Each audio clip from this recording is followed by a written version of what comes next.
Ladies and gentlemen, welcome to the dugout. My name is Adetola Oluwaseyi Robert, and this is the Breakdown Corner. So, there's been a lot happening in the world of sports. The Olympics are on, and we are having a blast. And when I mean a blast, that's in the basketball scene. We all know the TIGRESS, yes, our dear own Nigerian female basketball team, went up against number 3, Australia in the world, and came out victorious in a very, very outstanding display of grit, fight, and just desire and hunger for that W. I mean, I actually said before the game started, I told one of my friends, I told him that they're going to beat us. I didn't expect. I wanted us to win, but this is Australia. Australia is like one of the best basketballing nations in the world. USA is number 1. I can't remember which team is number 2, but Australia is number 3. And the odds for Nigeria to even beat Australia in that game was astronomical. If you had some loose money and you put it on that game, you'd probably be balling right now, if you know what I mean. But yes, let's get back to it. So, Nigerian female basketball team beat the Australian, I don't even know what they call themselves.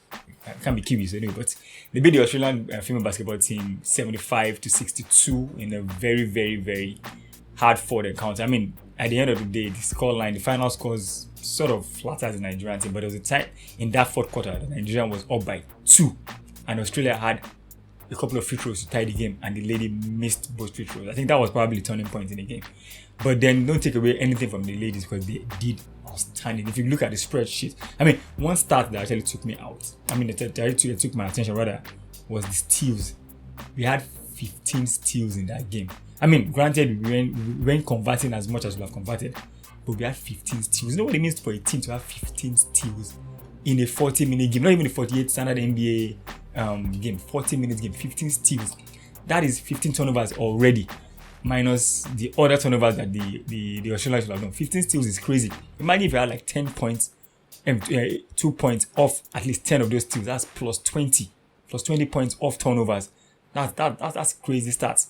So what I take from the game is that we need to finish more. I've always been a fan of the fact that the difference between the Nigerian female basketball team and the American female basketball team is that the Americans, they are more clinical when it comes to finishing and they are better shooters. We don't finish well enough and we are not good enough when it comes to shooting, especially beyond the arc. If Nigerian female team can work on those two aspects of their game, they'll probably be challenging the best of the best in world basketball, at least in the female aspect of things. But that's not to take away anything from that victory, because this ladies they balled out. I didn't start the game from the beginning. I watched from the second half, and that was when the Australian team started coming back with there I said 3-point barrage of their own, because in the third quarter they had like 6 threes alone, caught in the gap. We'll go up down the floor, make a layup. These ladies will come back and make a 3-point. They had like 6 threes in that third quarter, which closed the gap. And then they almost took the lead in the fourth quarter. But I'll have to say that our ladies were really resilient. They fought to the end and they wanted it more. And that brings me to the coaching and also the ladies themselves. Coach Rena Wakama, she's been doing fantastic with these ladies. And if there's, for one thing I know that she's been bringing to this team is the chemistry. These ladies play for themselves. They love themselves. I see their videos online. I followed them on Twitter, on Instagram. I see their videos online on Twitter also. The team chemistry is good, and I have to give it up to the whole heads in the team. They've been able to accommodate these younger ones. The likes of Izine Kalu, what's their name? Palas Konai.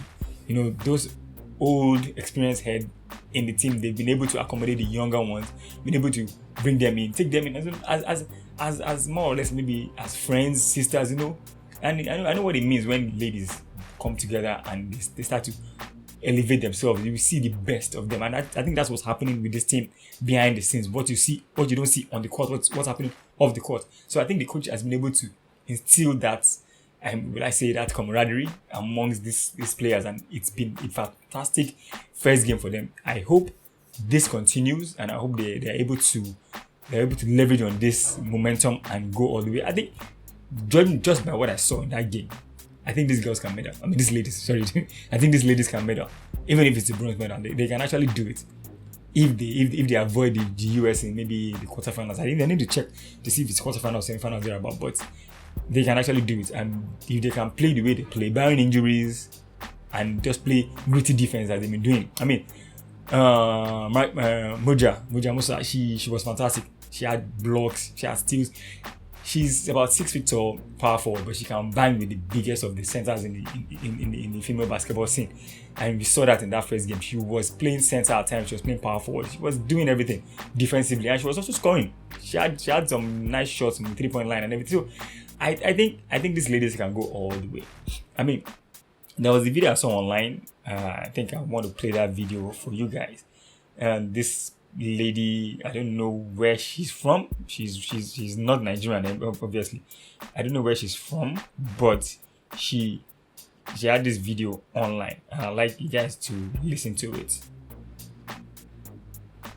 Nigeria has no WNBA players, but they're not to be underestimated. They have consecutively won the last 4 Afro-Basketball championships. They're obviously talented, but they consistently lack support from the Nigerian Federation and from the Olympic Committee, and we saw that in the lead up to this Olympics. Nigeria played 2 European friendlies before arriving, one in Germany followed by one in Serbia. Queen John Mosif, who is the communications director for a team in the Basketball Africa League, commented on how the players were being mistreated during these 2 games. After their game in Germany, they were supposed to fly to Berlin and then fly to Serbia, but for some reason there were not enough funds to pay for that flight to Berlin, so they had to travel 8 hours by road instead, and then fly to Serbia. She goes on to say that the food wasn't great and the accommodations were terrible. There is very little information about this, and obviously nothing that's been verified because the Federation won't comment on any of it, but she even mentioned in her tweet that players have signed NDAs, or maybe she's saying they might have signed NDAs, I don't know. The point is, it's obvious they're lacking support from their Olympic Committee and Federation. So all of that happens before the Olympics, then they get to the Olympics, and they're told to be included in the opening ceremony. All the basketball players for this Olympics are located in Lille, because that's where the basketball is happening. So before the opening ceremonies, all the countries, including Nigeria's women's basketball team, got into buses and had a 2-hour, 28-minute police-escorted bus trip down to Paris. So after all that travel, they get to the boat, excited for the opening ceremonies, and a Nigerian official tells them there's not enough room on the boat and they can't come on board. This is all according to Associated Press. They were turned away and told to go back to the athletes' village. And what makes it worse is they didn't just miss the opening ceremonies, they also missed their morning practice for the next day because they were actually traveling back in the morning. They couldn't make it to the place where all the other buses were leaving that night because they weren't a part of the ceremonies. So I'm going to stop the video right there because the video is about 3 minutes thereabout. But just trying to let you know exactly what these ladies had faced before that first game. I mean, they had to travel all the way to Paris for the opening ceremony, only to be told that they don't have room on the boat for them to be part of the opening ceremony, which is, I don't even understand how that happened anyway. I mean, it's not like they didn't know they were coming. So, but I probably need to, I don't even know I can't really put on myself because honestly, it's just crazy how that happened.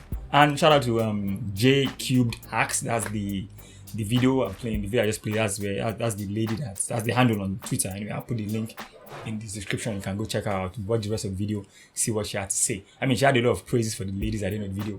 I mean, after going through all these adversities, to come out and play the 3rd best team in the world and win like that, I mean, that's just fantastic. And shout out to Queen John Mosef. She's been doing great work with this team, keeping us updated on Twitter and everything. So she's been doing a lot of work there. So I'll put a link, a handle on the description too.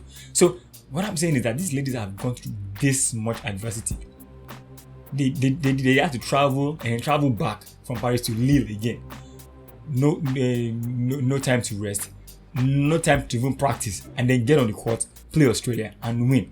It shows that these ladies really are self-motivated. And when I mean self-motivated, I mean the crew, the team, the coaching staff, everybody involved in the female national basketball team. They are highly self-motivated, and I give them kudos to that. And kudos for that. So hopefully, like I said, I want them to medal, and hopefully they can do that in this tournament.